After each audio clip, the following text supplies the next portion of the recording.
0301164 akan menjelaskan tentang frozen shoulder, yang mana frozen shoulder ini adanya capsular pattern hypomobility. Kemudian ada juga muscle, yaitu tightness atau kontraktur.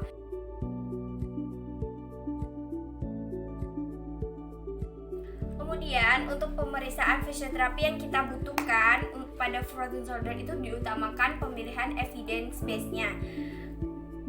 Untuk pemeriksaan terhadap frozen shoulder ini ada abduction dan elevation.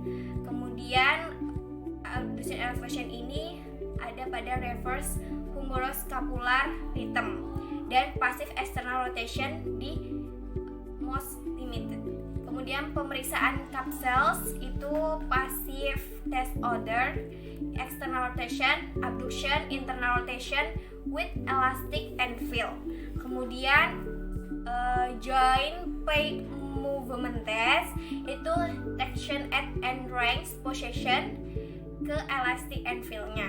Kemudian pemeriksaan panjang otot itu ada contract relax strength test terhadap otot-otot bahu terbatas atau lemah adanya pada pemeriksaan ini. Kemudian pemeriksaan otot stabilisatornya ada isometric test dan juga stabilizing test. Untuk algoritma pemeriksaannya frozen shoulder ini sendiri, kita kan ada dari anamnesis untuk menegakkan ICD-nya, yang mana pada kasus frozen shoulder misal klien dengan keluhan nyeri bahu dengan lengan atas dan kaku bahu, usia 50 tahun, tidak jelas sebabnya apa. Nah, bagaimana kita bisa mengetahui adanya frozen shoulder? Nah, pertama, jika ada tampak gerak skapular lebih besar dari humerus, itu mungkin dari kita lihat di inspeksinya bisa jadi adanya frozen shoulder. Tapi jika tidak, berarti ganti ke hipotesis. Kemudian setelah adanya tampak gerak skapula lebih besar dari humerusnya yang kita inspeksikan ada, kita lanjut pada tes orientasinya, yang mana pada tes abduksi elevasi terlihat reference humeroscapular rhythm-nya itu gerak rotasi eksternal bahunya tuh sangat terbatas. Tetapi jika tidak, maka ganti ke hipotesis.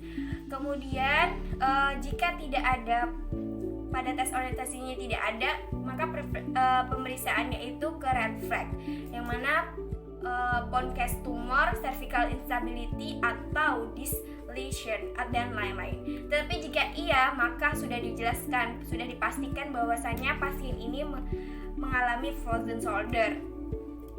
Kemudian hari pertama capsules itu jika iya, kita akan melakukan passive test, yang mana adanya external rotation, abduction, kemudian ada internal rotation. Kemudian lanjut lagi jika masih ada problem ke elastic and feel. Kemudian jika iya, nanti kita lanjut ke joint plane movement test, yang mana traksi pada akhir room itu mengalami nyeri. Kemudian lanjut lagi kita ke nyeri dan elastic and feel-nya, sehingga akan capsular pattern hypomobility itu pada diagnosanya. Untuk hari kedua itu di muscle, yang mana kita akan melakukan resisted isometric test, ada nyeri atau tidak. Jika iya, kita pastikan tonus tinggi atau nyerinya itu seberapa, ada atau tidak. Jika iya, contract relax strength test. Kemudian lentur setelah kontraksi ada atau tidak. Jika ada, maka muscle contracted. Kemudian tetap tegang setelah kontraksi. Jika memang ada, maka diagnosanya itu muscle spasm. Kemudian Kemudian pemeriksaan scapular mobility. Nah, mobilitas acromioclavicular joint, glenohumeral abduction elevation, tolak pinggang. Kemudian pemeriksaan mobilitas regio cervicotoracalis, itu melalui gerak bahu dan mulai gerak leher. Kemudian pemeriksaan ULTT upper limb tension test. Baiklah, untuk selanjutnya itu adalah intervensi. Nah, untuk pertama kita akan melakukan roll glide horizontal ABD seperti ini. Posisikan pasien memegang seperti ini, tangan kita seperti ini. Kemudian kita minta pasien, karena ABD jadi menjauh ya, minta pasien untuk menjauh ke arah sini seperti ini. Tarik ke arah sebelah sini. Nah, kemudian horizontal glide ADD. Seperti ini.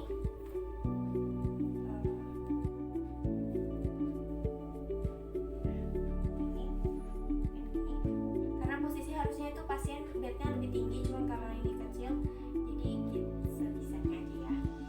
Istilahnya sebenarnya baunya itu pasien dari sini ke sini, cuma bisa minta pasien untuk mengarahkan arah ADD ke sana. Kemudian scapulocoracal mobilization.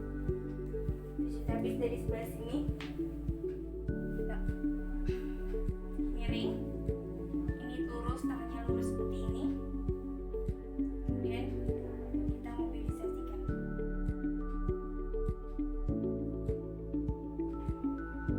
Seperti itu.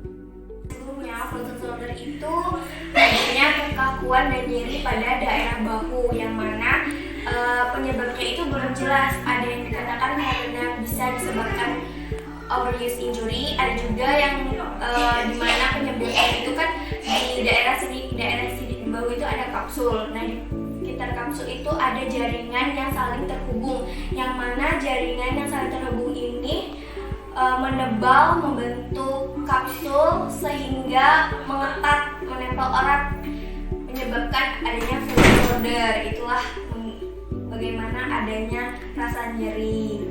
Kemudian untuk penanganannya kita memerlukan tongkat juga bisa. Untuk gerakannya itu pertama ada namanya fleksi seperti ini. Karena sakit, pastikan posisi pasien itu bakal merasakan nyeri. Jadi cukup semampunya saja terlebih dahulu, kemudian baru step by step untuk menambah room pada pasien. Misal pasien cuma bisa mampu segini, ya sudah diulang, kemudian dilakukan sampai pasien terbiasa. Kita lakukan bisa sebanyak 3 sampai 5 set dengan misal 5 repetisi atau 10 repetisi. Kemudian gerakan selanjutnya ada abduksi dan aduksi, ABD atau ADD seperti ini.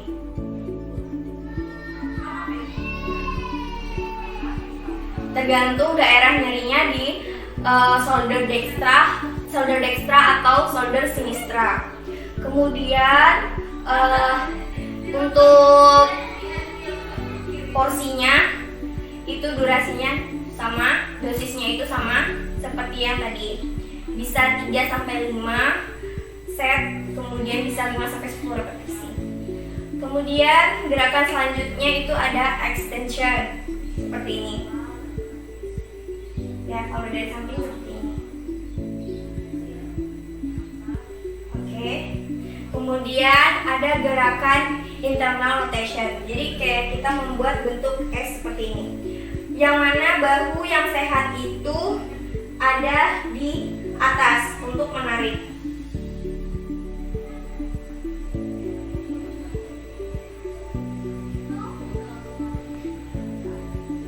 Seperti ini. Oke. Untuk gerakan selanjutnya ada scapular active range of motion. Nah, dia kalau dari samping itu kita seperti ini, kita kemudian depresi ke belakang.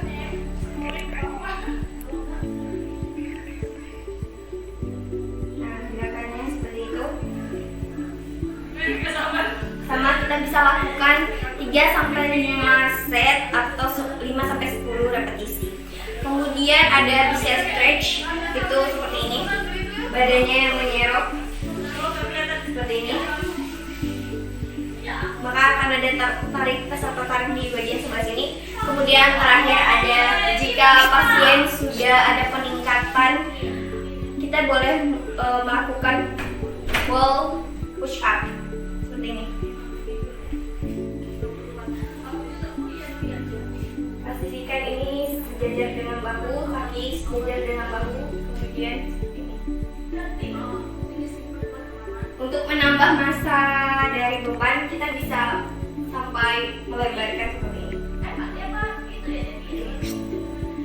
Sekian yang bisa saya jelaskan. Kurang lebihnya mohon maaf. Wassalamualaikum warahmatullahi wabarakatuh.